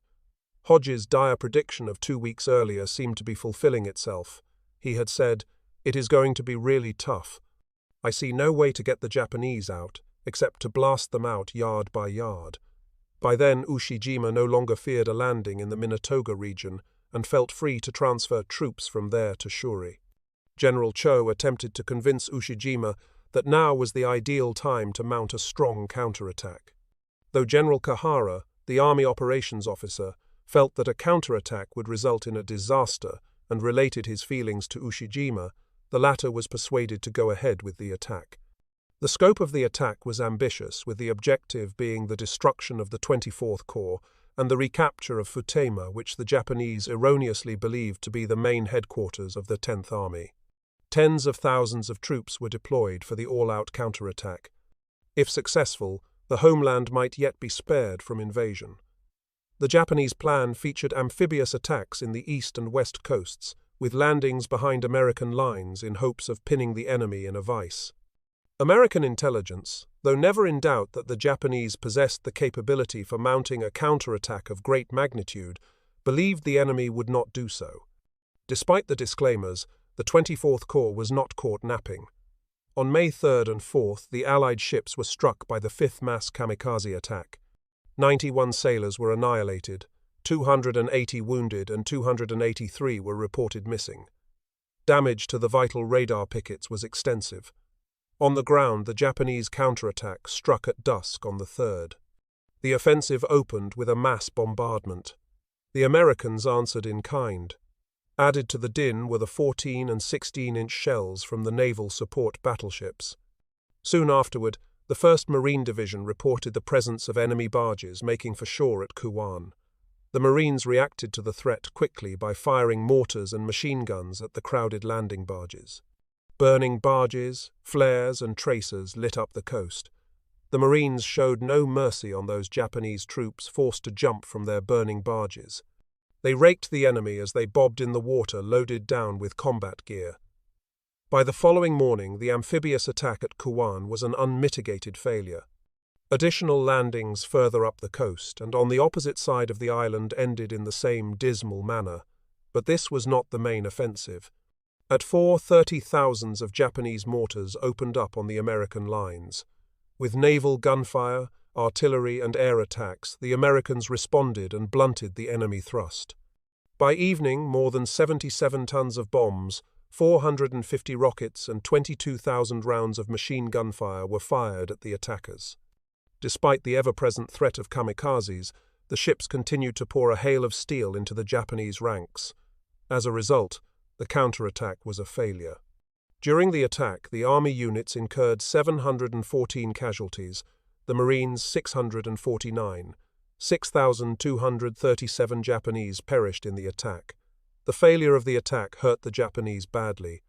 Some of their division lost up to 70% of their original strength. On the 5th, the counterattack was called off, and the Japanese resumed their defensive strategy. The failure of the attack weighed heavily on General Cho, who after the ill-starred action abandoned all hope of a successful outcome of the operation and declared that only time intervened between defeat and the 32nd Army. That same day, Buckner ordered both American corps to attack while the enemy was off balance. Once more the story was the same, however savage resistance from behind highly fortified positions. The Marines ran into heavy opposition in a line running from Jichaiku and Awacha. In 2 days, only a few yards were gained. The blowtorch and corkscrew tactic, as Buckner called it, was the one most used by the Americans. This tactic combined the use of flamethrowers and explosives. One by one, enemy caves were burned out and sealed up. On the 8th, the American troops were given the word that Nazi Germany had collapsed, but the news gave little solace to the soldiers and Marines facing a savage enemy whose persistence seemed endless. Offshore, the ships of the fleet celebrated Victory in Europe Day by firing a salvo into the Japanese lines precisely at noon. The resultant blasts shook the earth. During the 9th and 10th, the 6th Marine Division took up positions along the Asakawa River in preparation for a full-scale offensive aimed at destroying the defenses guarding Shuri. The attack that followed saw some of the goriest fighting yet on Okinawa. Before the offensive could begin, however, the Marines had to capture the important positions guarding the path to Shuri, Dakeshi, Naha, and Awacha. Here the fighting was extremely brutal. At the same time, the 24th Corps was embroiled in a desperate battle around a mass of hills north of Yonoburu that controlled the eastern approaches to Shuri. The main enemy defensive position in these hills was a feature called Conical Hill, from whose heights the Japanese were able to observe any approach and could easily call down a murderous fire on any attackers. Advances in the hills were measured in yards, and the casualties rose at an alarming rate. On the 11th, the all-out American offensive began with the Marines moving toward Shuri from the northwest and the 24th Corps from the northeast. By the 12th, the 96th Division had gained a tenuous foothold on Conical Hill and systematically began reducing the enemy positions. From there, the division advanced to Yonohuru. By now, they were one step closer to the inner defenses of Shuri. On the other shore, the 6th Marine Division captured the high ground north of their objective and quickly sent out patrols towards Naha. At 7:30 on the 14th, the entire 10th Army attacked with the intent of clearing the approaches to Shuri and surrounding the area. The Marines found the going extremely difficult as they attempted to break through the enemy line west and northwest of Wana. Small gains were registered and casualties continued to mount. The 22nd Marine Regiment moved southward, but found themselves stymied by a hill dubbed Sugarloaf. Japanese positions on the hill were designed so that they could cover an attack from any direction. Sugarloaf appeared unconquerable. Since it was the western anchor of the Shuri line, control of Sugarloaf was absolutely essential. At first, the Marines did not realize the importance of the position, but soon discovered that its capture would provide an opening into the very heart of the Shuri position. From the heights of Sugarloaf, the Japanese rained a hail of death on the Marines huddling at the base of the hill. Twice on the 14th, the 2nd Battalion of the 22nd Marines attempted to storm the objective, but were repulsed both times. At 23 o'clock, under the cover of darkness, the battalion commander, Major Henry Courtney, Jr., led his men up the hill. Tossing grenades as they charged, the Marines stunned the Japanese and were rewarded with the capture of the crest of the hill. The Marines quickly dug in to await the certain enemy counterattack. From nearby positions, notably Half Moon and Horseshoe Hills, the Japanese poured a withering fire into Sugarloaf. All three positions were integral links in the Japanese defences. The three hills were mutually supportive and connected by a network of tunnels which afforded the enemy the ability to reinforce each one as required. Although Courtney and his men held the crest of the hill, whether they could hold on to it was another story. The Japanese counterattacked in force. Courtney had his men charge a nearby slope harbouring many enemy positions. Throwing grenades before them again, he led his men forward in an effort to reduce the effectiveness of the enemy fire on his troops. Unfortunately, during the charge, Courtney was annihilated. For his inspired leadership and heroic action, the Major was posthumously awarded his country's highest award, the Congressional Medal of Honor. By the morning of the 15th, only 25 men of Courtney's original force remained on the hill where they continued to face enemy counterattacks. At 11:30, the remaining few were pulled out and ordered to a hastily organized defense line on some high ground just in front of Sugarloaf. The first of many attempts to take this strong point thus ended in failure. In fact, Tokyo Radio broadcast a message in English to the American troops on Okinawa a few days later. Sugarloaf Hill, Chocolate Drop Strawberry Hill. Gee, those places sound wonderful. You can just see the candy houses with white picket fences around them and the candy canes hanging from the trees, their red and white stripes glistening in the sun. But the only thing red about those places is the blood of Americans. Yes, sir, those are the names of hills in southern Okinawa where the fighting is so close that you get down to bayonets and sometimes your bare fists. Artillery and naval gunfire are all right when the enemy is far off, but they do not do you any good when he is right in the same foxhole with you. I guess it is natural to idealize the worst places with pretty names to make them seem less awful. Why Sugarloaf has changed hands so often it looks like Dante's Inferno. Yes, sir, Sugarloaf Hill, Chocolate Drop, Strawberry Hill. They sound good, don't they? Only those who have been there know what they are really like. The 29th Marines were ordered to take Half Moon Hill on the 15th. They ran into the same stubborn resistance encountered by the 22nd Marines during their attack on Sugarloaf the day before. Throughout the 15th, the battles raged. The following day, the 6th Marine Division experienced one of the bitterest days in the entire Okinawan campaign. After a full day of fighting had netted very little ground, one of its regiments, the ill-fated 22nd, recorded a combat efficiency of only 40%. The division's commander, Major General Shepard, had no choice but to relieve the 22nd and place Sugarloaf in the zone of the 29th Marines. On the 17th, the 29th attacked, aided by the 16-inch gunfire of the support ships and a massive artillery barrage. Even that concentration of steel proved not enough. One company did manage to gain the crest of the hill, but heavy casualties, added to a shortage of ammunition and a strong enemy counterattack, forced the battalion commander to order the survivors to relinquish their hard-earned positions. Sugarloaf was once more abandoned to the Japanese after a bitter fight. During its futile attempts to take the hill, the 6th Division learned one deadly lesson. The capture of that one objective was meaningless without the capture of the other two, Half Moon and Horseshoe Hills. At least two of the positions had to be taken simultaneously. If only one hill was seized with the others being neutralized or similarly captured, effective Japanese fire from the uncaptured positions would force the Marines to withdraw from the other two. On the 18th at 9:46, the 29th Marines managed to fight their way up Sugarloaf once again in a little under 2 hours of fighting. Leaning on past experiences, they subjected Half Moon to a deadly fire during the attack. The Japanese on Horseshoe, meanwhile, continued to pour mortar and machine gun fire into the ranks of the Americans. That position had to be eliminated. By nightfall, the fighting was still raging, and by then the combat efficiency of the 29th Marines was severely reduced. Since being committed to the battle 9 days earlier, the 2 regiments of the 6th Division had incurred 2,662 battle casualties and 1,289 non-battle casualties. To bolster the weary regiments, the 4th Marine Regiment was released from Corps Reserve and immediately sent to the relief of the battered 29th Marines on Sugarloaf. The next day, the 4th Marines attacked Half Moon and Horseshoe Hills, and by day's end had registered substantial gains. The Japanese were not about to take these losses sitting down, however, and at 22 o'clock fired on the American positions. For the next 2.5 hours they counterattacked the Americans. Most of the fighting was at close quarters, and again much of it was hand-to-hand. In the morning the Marines still held their positions. Over 500 enemy bodies were counted in front of their positions. The American attack resumed on the 21st, with an attack down Sugarloaf toward Horseshoe Hill. Once more stiff enemy resistance was encountered.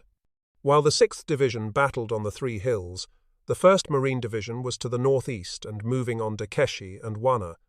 As they approached Wana, it became obvious that they had entered the main Japanese defensive system. Using the rugged terrain to its best advantage, the Japanese blocked the Shuri approaches. The fight for Wana Ridge was particularly gory.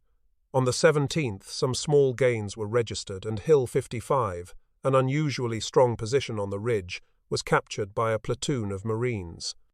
The platoon soon found themselves isolated as Japanese counterattacks retook some of the newly acquired territory. Nevertheless, in spite of being cut off, the Marines clung to the hill. By the 19th, most of the ridge was in Marine hands. On the 20th flame, throwing tanks burned and blasted Japanese strongpoints, while Marines, advancing alongside the tanks, hurled grenades. In an effort to stop the American attack, the Japanese shelled Wana Ridge from Shuri. Despite the intense barrage and strong counterattacks, by the 21st the ridge was captured. In the interim the weather turned sour, and for the next week torrential rains soaked Okinawa, forcing the American attack to grind to a halt. 24th Corps was also battling on hills and ridges. The enemy's strong points in that sector were given bizarre names: Flat Top, Chocolate Drop, Hogback, Love, Dick, Oboe, and Sugar. Even with death staring them in the face at every step, the American fighting man did not lose his sense of humor. Each of these strong enemy positions was reduced only after bitter and deadly fighting, resulting in heavy casualties. Foot by foot the Corps advanced to the Shuri line, and on May 20th, the 77th Division entered the outskirts of Shuri itself. Each yard covered was paid for in blood. The rains that began on the 21st also affected the 24th Corps advance. Torrential downpours turned the entire countryside into a quagmire. Weather notwithstanding, the 7th Division continued its advance on Yonaburu. The rain continued unabated for the next 9 days. Occasionally it came down as light sprinkles, but most of the time it came down in torrents, turning the battlefield into one huge morass. The foul weather grounded aircraft and brought to a halt the vital supply drops. Consequently, all supplies for the frontline forces had to be manhandled to the front.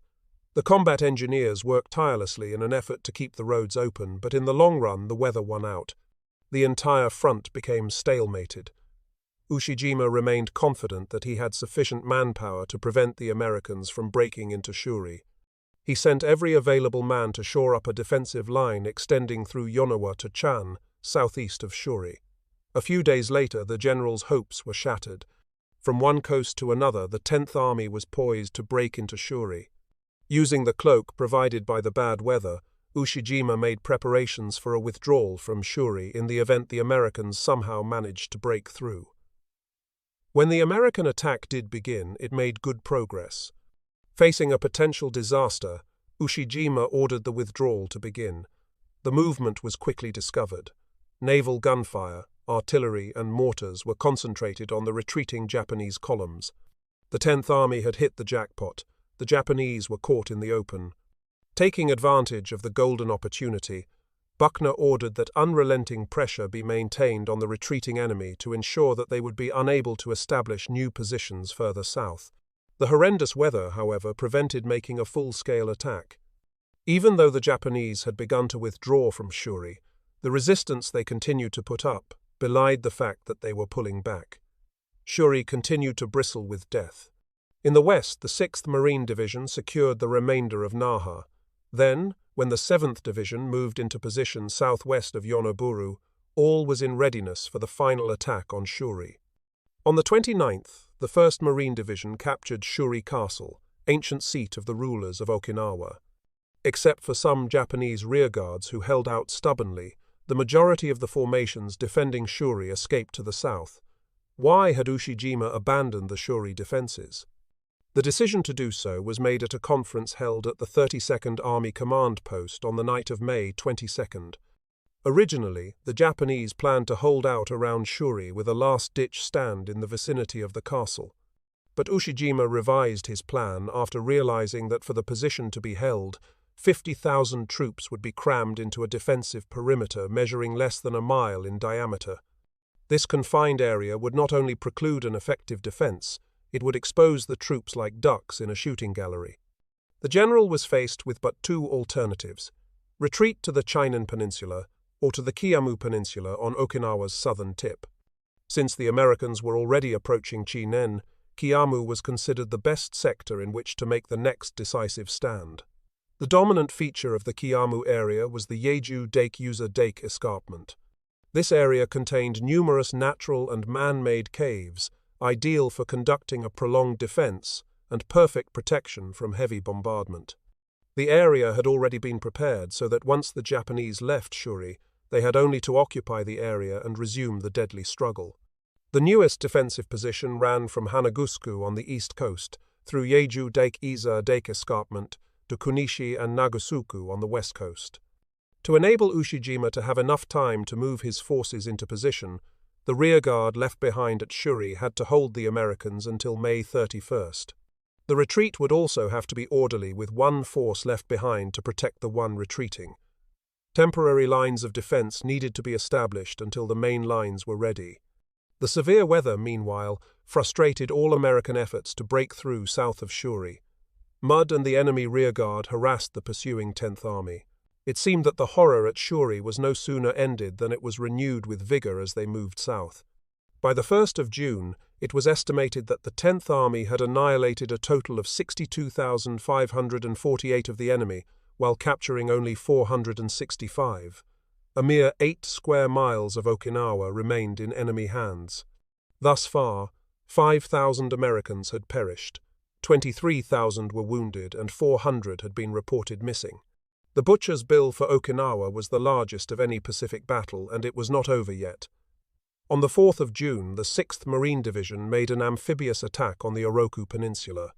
The landing was unopposed, thus allowing the Marines to move inland for about 1,500 yards before meeting resistance. For the next 10 days, the Marines fought a slogging match against a fanatical foe determined not to give an inch.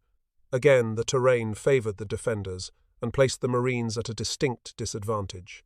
The heavily tangled overgrowth provided the Japanese with excellent cover. Caves and bunkers were constructed in such a manner that each was mutually supportive of the other. The defenders were naval personnel under the expert leadership of Admiral Minoru Ota.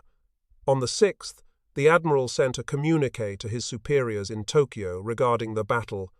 More than 2 months have passed since we engaged the invaders.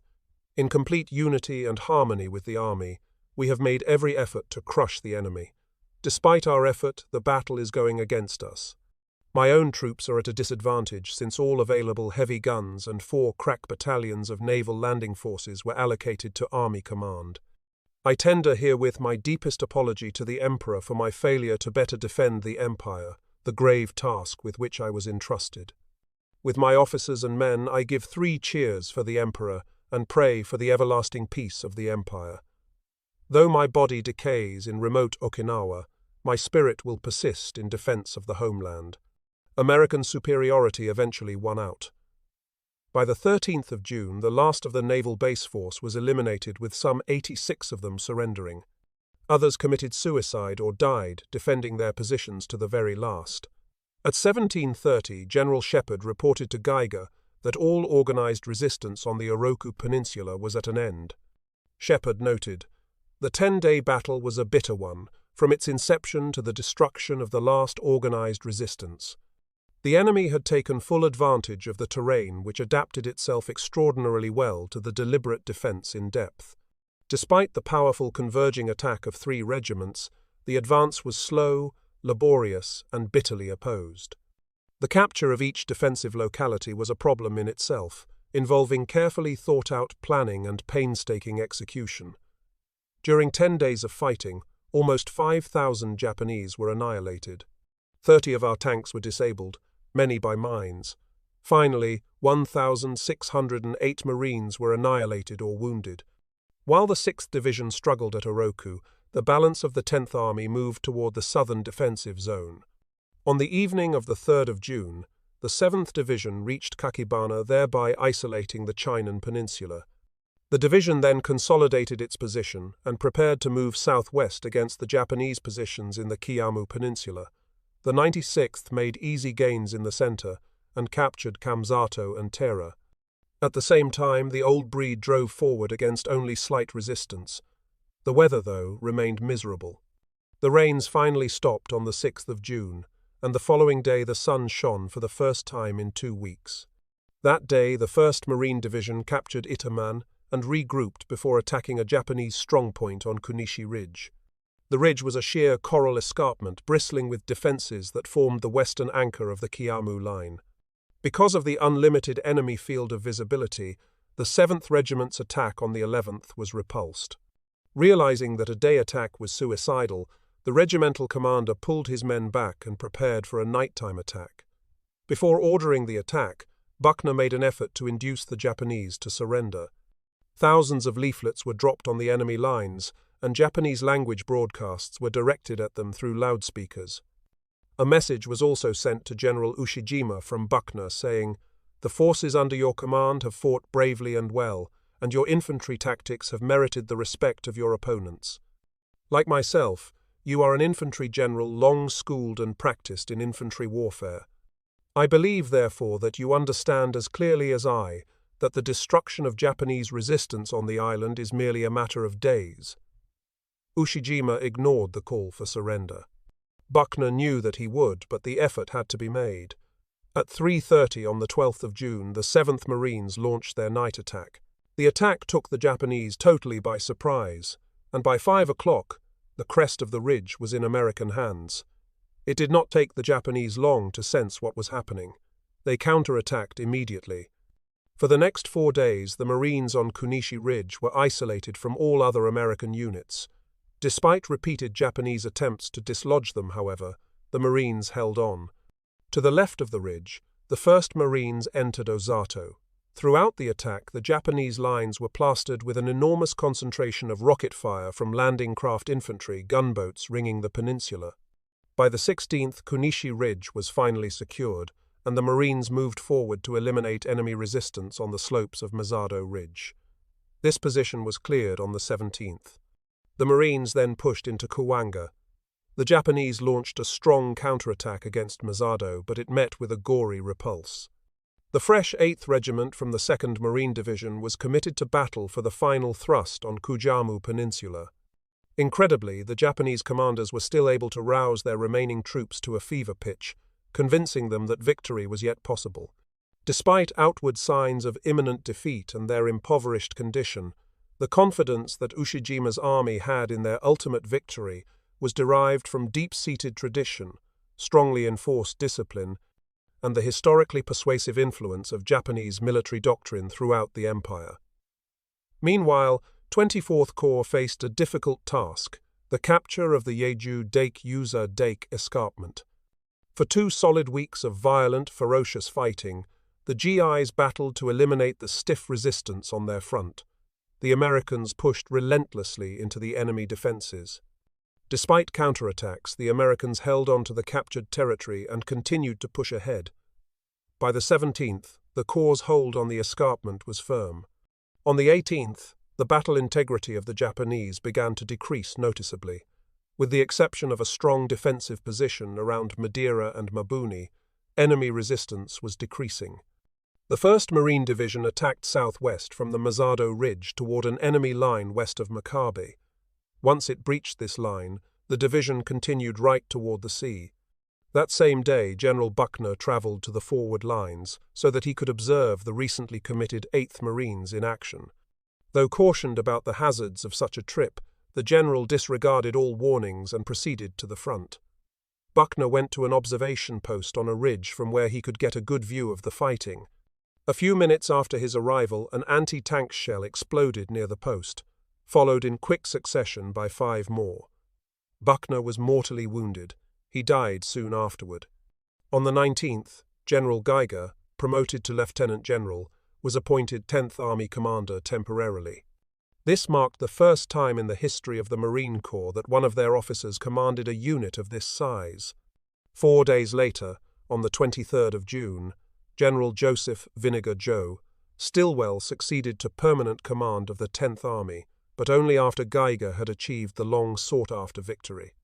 Also on the 19th, the Deadeyes of the 96th Division lost their assistant divisional commander, General Easley.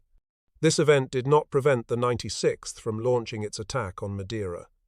At the same time, the 7th Division swept down to Komesu and Mabuni.